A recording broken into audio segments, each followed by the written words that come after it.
You're with Dr. Nita Chhinzer, and in this episode we're discussing incentives for all employees with a specific focus on compensation. Many employers have incentive plans in which virtually all employees can participate, and merit pay is an example of a compensation awarded to an employee based on their individual performance.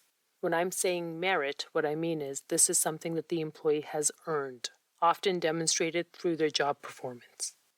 There's 3 common forms of merit pay increases. The first is the one that most of us are familiar with, and that is a raise in your individual salary, either yearly or hourly.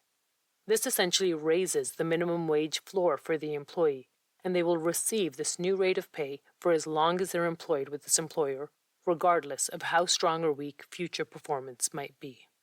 This also increases costs to employers, who must pay mandated benefits like CPP, EI, and vacation, as well as voluntary benefits like extended health coverage and EAP support as a percentage of base pay.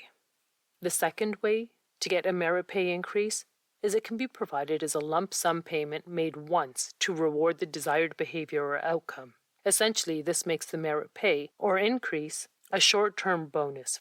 The lump sum merit incentive is not a permanent increase to the employee's salary, so the employer does not have to pay it year after year as part of the base salary. Lump sum merit incentives also appear larger to the employee. For example, an employee earning $30,000 a year might view a 5% increase as only $29 a week if it's embedded in their weekly pay pre-tax, or as a one-time lump sum payment of $1,500. The lump sum payment might increase the value that the employee sees for the merit incentive in the short term. The other common form of a merit pay increase links pay to both individual and organizational performance. In the table, you see an example, and this involves measuring the company's performance as well as the employee's performance. Based on the mix of how well each group is doing, merit pay can be granted. For example, if both the company's performance and the employee's performance rating were outstanding, then we would see the highest level of merit payment offered to the employee. Yet if the employee was good and the company was excellent, we'd see the merit paid out at roughly 70% of the rate that it would be paid out if everything was outstanding. There's a lot of mathematical calculations that go into a model like this, but it helps the individual identify that the ability to pay is also based on the company's performance. In most of these cases, the performance of the company is measured by profits. Merit pay has both advocates and detractors and is the subject of much debate. Advocates argue that only pay and other rewards tied directly to performance can motivate improved performance.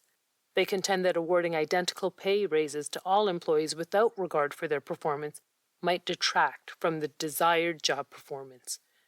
It might also show employees that they will be rewarded the same regardless of how well they perform, which can have a deflationary impact on high performers.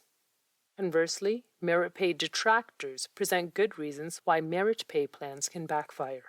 One is that the merit pay plan usefulness depends on the validity of the performance appraisal system, because if the performance appraisals are viewed as unfair, then the merit pay difference will also be viewed as unfair.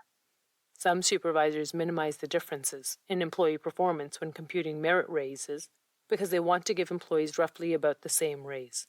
That either comes from a reluctance to alienate some employees or a desire to give everyone a raise that will help them stay even with the cost of living. The third problem is that almost every employee thinks that they're an above-average performer. Being paid a below-average merit increase can therefore be demoralizing. Finally, some people believe that merit pay pits employees against each other and harms team spirit. However, although these types of problems can undermine merit pay plans, the consensus is that merit pay can and does improve performance.